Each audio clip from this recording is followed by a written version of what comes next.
ओम षड्विंश सर्ग 26वां सर्ग। रावण का रंभा पर बलात्कार करना और नलकूबर का रावण को भयंकर शाप देना। जब सूर्य अस्ताचल को चले गए तब पराक्रमी दशग्रीव ने अपनी सेना के साथ कैलाश पर ही रात में ठहर जाना ठीक समझा।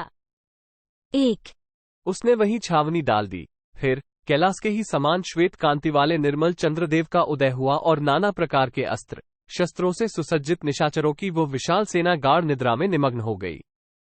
2 परंतु महापराक्रमी रावण उस पर्वत के शिखर पर चुपचाप बैठकर चंद्रमा की चांदनी से सुशोभित होने वाले उस पर्वत के विभिन्न स्थानों की, जो संपूर्ण कामभोग के उपयुक्त थे, नैसर्गिक छटा निहारने लगा।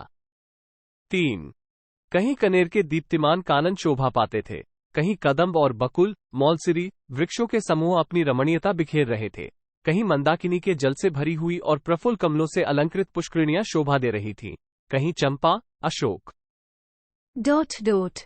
पुन्नाग नागकेसर मंदार आम पाड़ लोध प्रियंगु अर्जुन केतक तग नारिकेल प्रियाल और पनस आदि वृक्ष अपने पुष्प आदि की शोभा से उस पर्वत शिखर के वन्य प्रांतकों उद्भासित कर रहे थे। 4-6 मधुर कंठ वाले कामात किन्नर अपनी कामिनियों के साथ वहां रागयुक्त गीत गा रहे थे, जो कानों में पड़कर मन का आनंद वर्धन करते थे। 7 जिनके नेत्र प्रांत मद से कुछ लाल हो गए थे, वे मदमत विद्याधर युवतियों के साथ क्रीड़ा करते और हर्षमग्न होते थे। 8 वहां से कुबेर के भवन में गाती हुई अप्सराओं के गीत की मधुर ध्वनि घंटानाद के समान सुनाई पड़ती थी। 9 वसंत ऋतु के सभी पुष्पों की गंध से युक्त वृक्ष हवा के थपेड़े खाकर फूलों की वर्षा करते हुए उस समूचे पर्वत को सुवासित सा कर रहे थे। 10 विविध कुसुमों के मधुर मकरंद तथा पराग से मिश्रित प्रचुर सुगंध लेकर मंद मंद बहती हुई सुखद वायु रावण की काम वासना को बढ़ा रही थी। 11 संगीत की मीठी तान भांति भांति के पुष्पों की समृद्धि, शीतल वायु का स्पर्श, पर्वतके रमणीयता आदि आकर्षक गुण, रजनी की मधुवला और चंद्रमा का उदय उद्दीपन के इन सभी उपकरणों के कारण वह महापराक्रमी रावण काम के अधीन हो गया और बारंबार लंबी सांस खींचकर चंद्रमा की ओर देखने लगा। 12-13 इसी बीच में समस्त अप्सराओं में श्रेष्ठ सुंदरी पूर्ण चंद्रमुखी रंभा दिव्य वस्त्राभूषणों से विभूषित हो उस मार्ग से आ निकली। 14 उसके अंगों में दिव्य चंदन का अनुलेप लगा था और केशपाश में पारिजात के पुष्प गुंथे हुए थे। दिव्य पुष्पों से अपना श्रृंगार करके वह प्रिय समागम रूप दिव्य उत्सव के लिए जा रही थी। 15 मनोहर नेत्र तथा कांची की लड़ियों से विभूषित पीन जघन स्थल को वह रति के उत्तम उपहार के रूप में धारण किए हुए थी। 16 उसके कपोल आदि पर हरिचंदन से चित्र रचना की गई थी। वो 6 ऋतुओं में होने वाले नूतन पुष्पों के आर्द्र हारों से विभूषित थी और अपनी अलौकिक कांति शोभा द्युति एवं कीर्ति से युक्त हो उस समय दूसरी लक्ष्मी के समान जान पड़ती थी। 17 उसका मुख चंद्रमा के समान मनोहर था और दोनों सुंदर भुहें कमान सी दिखाई देती थीं। वो सजल जलधर के समान नील रंग की साड़ी से अपने अंगों को ढके हुए थी। 18 उसकी जांघों का चढ़ाव उतार हाथी की सूंड के समान था। दोनों हाथ ऐसे कोमल थे मानो देहरूपी रसाल की डाल के नए नए पल्लव हों। वह सेना के बीच से होकर जा रही थी, अतः रावण ने उसे देख लिया। 19 देखते ही वह कामदेव के बाणों का शिकार हो गया और खड़ा होकर उसने अन्यत्र जाती हुई रंभा का हाथ पकड़ लिया। बेचारी अबला लाज से गड़ गई, परंतु वह निशाचर मुस्कुराता हुआ उससे बोला। 20 वरारोहे कहाँ जा रही हो? किसकी इच्छा पूर्ण करने के लिए स्वयं चल पड़ी हो?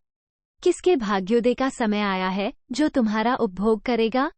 21 कमल और उत्पल की सुगंध धारण करने वाले तुम्हारे इस मनोहर मुखारविंद का रस अमृत का भी अमृत है। आज इस अमृत रस का आस्वादन करके कौन तृप्त होगा? 22 भीरू परस्पर सटे हुए तुम्हारे ये सुवर्णमय कलशों के सदृश सुंदर पीन उरोज किसके वक्ष स्थलों को अपना स्पर्श प्रदान करेंगे? 23 सोने की लड़ियों से विभूषित तथा सुवर्णमय चक्र के समान विपुल विस्तार से युक्त तुम्हारे पीन जघन स्थल पर जो मूर्तिमान स्वर्ग सा जान पड़ता है, आज कौन आरोहण करेगा? 24। इंद्र, उपेंद्र अथवा अश्विनी कुमार ही क्यों न हो, इस समय कौन पुरुष मुझसे बढ़कर है? भीरू, तुम मुझे छोड़कर अन्यत्र जा रही हो, यह अच्छा नहीं है। 25। स्थूल नितंब वाली सुंदरी, ये सुंदर शिला है, इस पर बैठकर विश्राम करो। इस त्रिभुवन का जो स्वामी है वो मुझसे भिन्न नहीं है, मैं ही संपूर्ण लोकों का अधिपति हूँ। 26। तीनों लोकों के स्वामी का भी स्वामी तथा विधाता ये दशमुख रावण आज इस प्रकार विनीत भाव से हाथ जोड़कर तुमसे याचना करता है। सुंदरी, मुझे स्वीकार करो। 27। रावण के ऐसा कहने पर रंभा कांप उठी और हाथ जोड़कर बोली, प्रभो, प्रसन्न होइए, मुझ पर कृपा कीजिए। आपको ऐसी बात मुंह से नहीं निकालनी चाहिए, क्योंकि आप मेरे गुरुजन हैं, पिता तुल्य हैं। 28। यदि दूसरे कोई पुरुष मेरा तिरस्कार करने पर उतारू हो तो उनसे भी आपको मेरी रक्षा करनी चाहिए। मैं धर्मत, आपकी पुत्रवधू हूं, यह आपसे सच्ची बात बता रही हूं। 29। रंभा अपने चरणों की ओर देखती हुई नीचे मुंह किए खड़ी थी। रावण की दृष्टि पड़ने मात्र से भय के कारण उसके रोंगटे खड़े हो गए थे। उस समय उससे रावण ने कहा। 30। रंभे, यदि यह सिद्ध हो जाए कि तुम मेरे बेटे की बहू हो, तभी मेरी पुत्रवधू हो सकती हो, अन्यथा नहीं। तब रंभा ने बहुत अच्छा कहकर रावण को इस प्रकार उत्तर दिया। 31। राक्षस शिरोमणे, धर्म के अनुसार मैं आपके पुत्र की ही भार्या हूँ। आपके बड़े भाई कुबेर के पुत्र मुझे प्राणों से भी बढ़कर प्रिय हैं। 32। वे तीनों लोकों में नलकूबर नाम से विख्यात हैं तथा धर्मानुष्ठान की दृष्टि से ब्राह्मण और पराक्रम की दृष्टि से क्षत्रिय हैं। 33। वे क्रोध में अग्नि और क्षमा में पृथ्वी के समान हैं। उन्हीं लोकपाल कुमार प्रियतम नलकूबर को आज मैंने मिलने के लिए संकेत दिया है। 34। ये सारा श्रृंगार मैंने उन्हीं के लिए धारण किया है। जैसे उनका मेरे प्रति अनुराग है, उसी प्रकार मेरा भी उन्हीं के प्रति प्रगाढ़ प्रेम है, दूसरे किसी के प्रति नहीं। 35। शत्रुओं का दमन करने वाले राक्षसराज, इस सत्य को दृष्टि में रखकर आप इस समय मुझे छोड़ दीजिए। वे मेरे धर्मात्मा प्रियतम उत्सुक होकर मेरी प्रतीक्षा करते होंगे। 36। उनकी सेवा के इस कार्य में आपको यहाँ विघ्न नहीं डालना चाहिए। मुझे छोड़ दीजिए राक्षसराज, आप सत्पुरुषों द्वारा आचरित धर्म के मार्ग पर चलिए। 37। आप मेरे माननीय गुरुजन हैं, अतः आपको मेरी रक्षा करनी चाहिए। ये सुनकर दशग्रीव ने उसे नम्रतापूर्वक उत्तर दिया। 38। रंभे, तुम अपने को जो मेरी पुत्रवधू बता रही हो वो ठीक नहीं जान पड़ता। यह नाता रिश्ता उन स्त्रियों के लिए लागू होता है जो किसी एक पुरुष की पत्नी हो। तुम्हारे देवलोक की तो स्थिति ही दूसरी है। वहां सदा से यही नियम चला आ रहा है कि अप्सराओं का कोई पति नहीं होता। वहां कोई एक स्त्री के साथ विवाह करके नहीं रहता है। 39:1/2।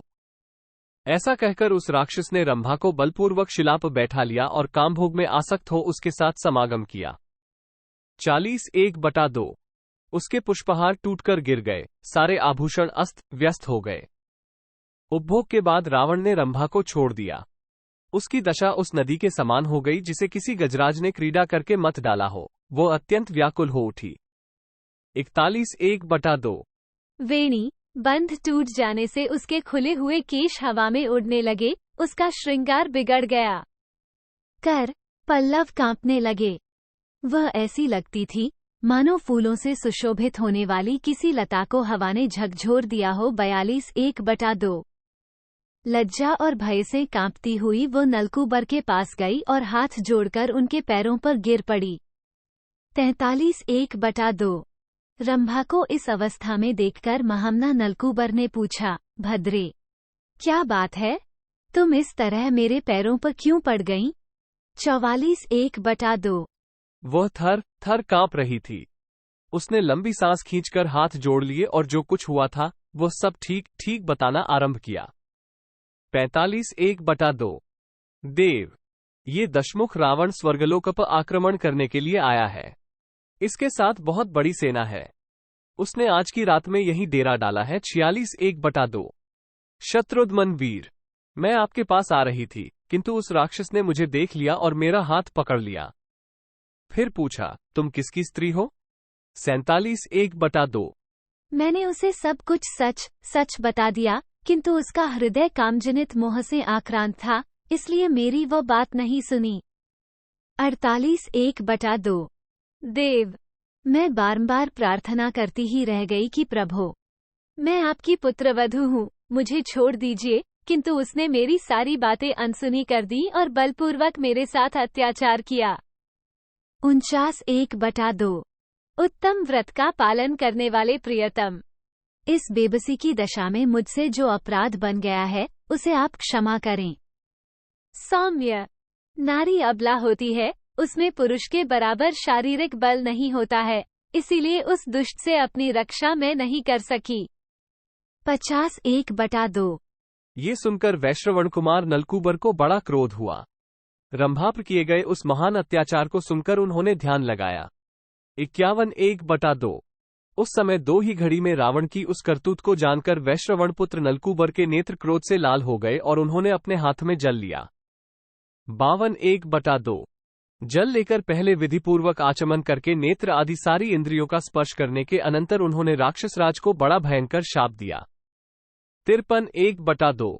वे बोले, भद्रे, तुम्हारी इच्छा न रहने पर भी रावण ने तुम पर बलपूर्वक अत्याचार किया है, अतः वह आज से दूसरी किसी ऐसी युवती से समागम नहीं कर सकेगा जो उसे चाहती न हो। 54:1/2।